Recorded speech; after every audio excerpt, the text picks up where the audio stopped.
The movie is based in Moscow, where we follow the story of Slava Koletilov, a Russian schoolteacher. At the start of the scene, we see Slava strolling the bustling streets of Moscow, talking to a local publisher over the phone. Slava has come to Moscow to publish his novel, but the publisher harshly criticizes his work, calling it garbage and refusing to publish it. This devastates Slava, causing him to become sad and lose his focus while he crosses the road. Suddenly, a car hits him, knocking him out. When Slava regains consciousness, he finds himself face to face with a beautiful woman named Nadia, who is the driver of the car that hit him. Nadia is there with her fiancé, Danya, and she helps Slava up and comforts him. The police arrive at the scene, and Danya immediately blames Nadia, claiming that she was driving the car. Luckily, Slava, who is entranced by Nadia's beauty, takes the blame for the accident when the police officer arrives. The officer believes Slava's story and departs the scene. Slava and Nadia are then able to formally introduce themselves. He advises her not to marry her fiancée Danya, whom he deems to be selfish. Nadia ignores his advice and returns to her car. But, to Slava's surprise, she takes her bag and leaves Danya behind. She approaches Slava and offers to take him to a hospital to treat his wounds. In the following scene, Slava receives a large cast on his leg at the hospital. After his treatment, they leave the hospital and continue to enjoy each other's company. Over the course of 1 week, they explore various parts of Moscow together, and their mutual attraction grows stronger. The movie then jumps ahead 1 week, with Slava receiving a call from his school director. Despite his newfound love for Moscow and Nadia, the director instructs him to return immediately to his small hometown of Palchiki, where he teaches at the local school.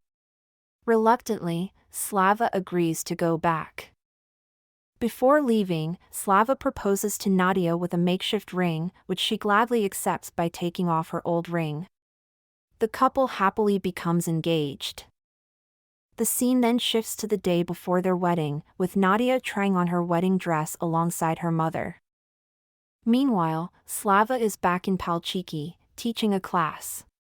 When the bell rings, Slava heads to the director's office to ask for her signature on his resignation letter. Despite the school's need for teachers, the director refuses to sign the letter, but Slava is determined to leave. He heads straight to the train station, where his train to Moscow is set to depart in just 30 minutes. In the next scene, Slava arrives at the train station and is surprised to find a large event taking place.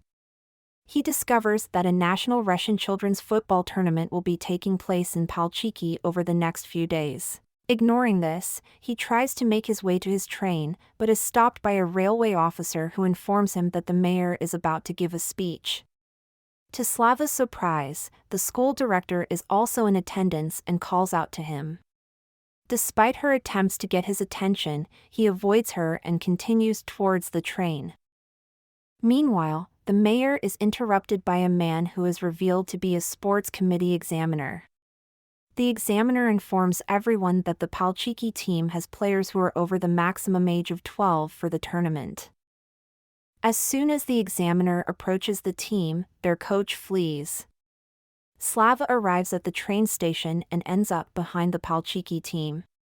The sports examiner mistakes Slava for the coach and orders him to make a new football team for the tournament by tomorrow. Slava is confused and shows his train ticket and passport, explaining that he's not the coach and has a wedding tomorrow. He even calls the school director to confirm his claims, but she lies and says that he is the coach. The examiner tears up Slava's ticket and confiscates his passport, informing him that he can only retrieve it after the tournament. Devastated, Slava has no way to travel to Moscow. A man named Hill Buston advises Slava that the quickest way to get his passport back is to disqualify his team by making them lose.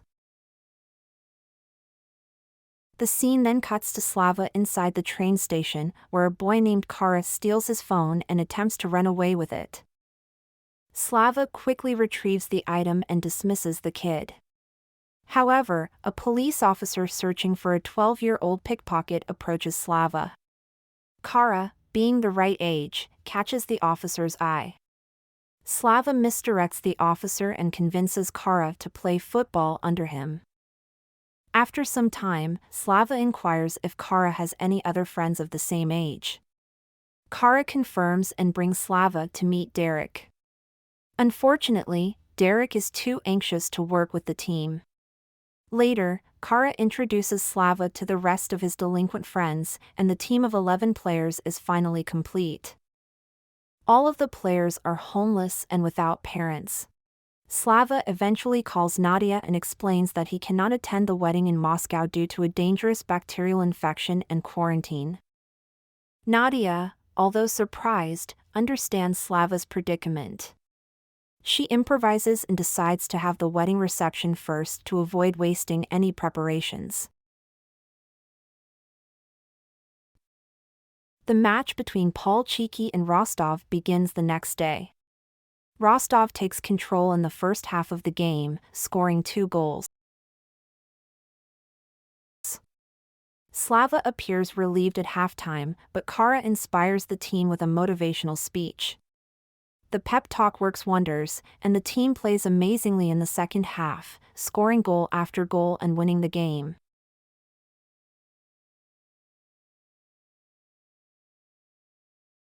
In the following scene, it is revealed that Buston coaches one of the playing teams. Slava approaches him for advice on how to lose the next match. Buston suggests buying laxatives and giving them to Kara, the star player of the team. Slava follows the advice and purchases the laxatives, mixing them into a water bottle for Kara. Slava adds more laxative to the energy drink, but it doesn't work the second time. Seeing that his plan failed, he increases the dosage and tricks Kara into drinking another bottle. This time, the laxative effect works, and Kara rushes to a nearby toilet, leaving the team without its star player. Meanwhile, Dania shows up as a guest at Nadia's wedding party and decides to stay. In Palchiki, Slava realizes that his goalkeeper, Kopchik, is scaring the opposing players. At halftime, he seeks advice from Buston, who suggests replacing Kopchik with someone who is afraid of people. Slava thinks of Derek and lures him out with cans of milk. Derek replaces Kopchik, and the opposing team scores a goal.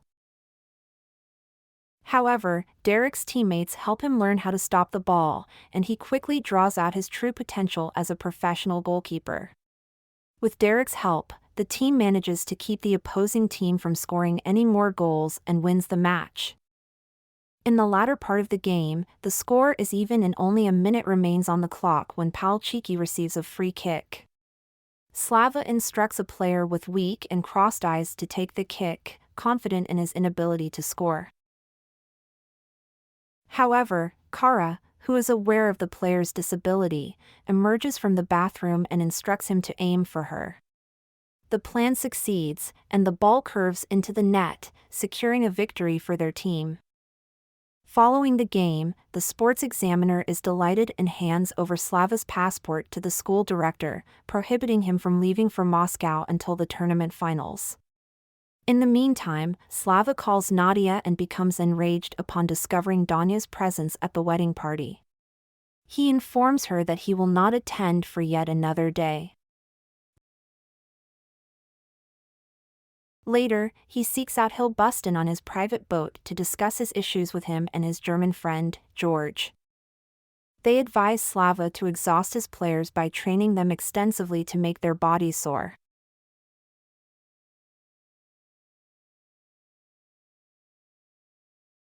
Later, George reveals that numerous boxes of wine need to be unloaded from the boat, and Slava sees an opportunity.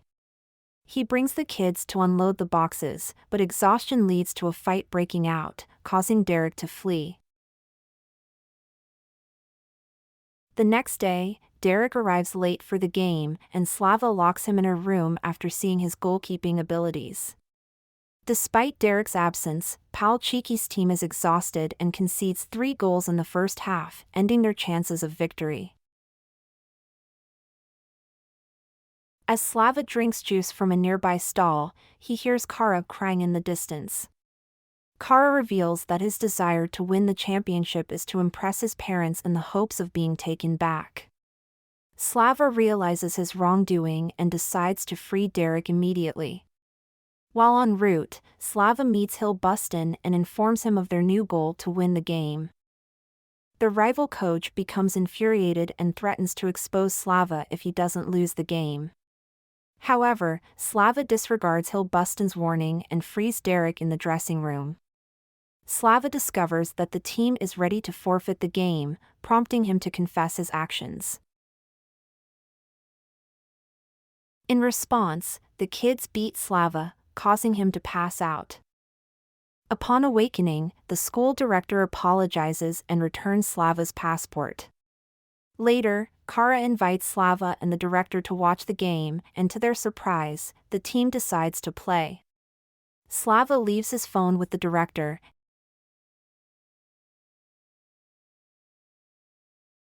and Danya steals Nadia's phone to contact Slava.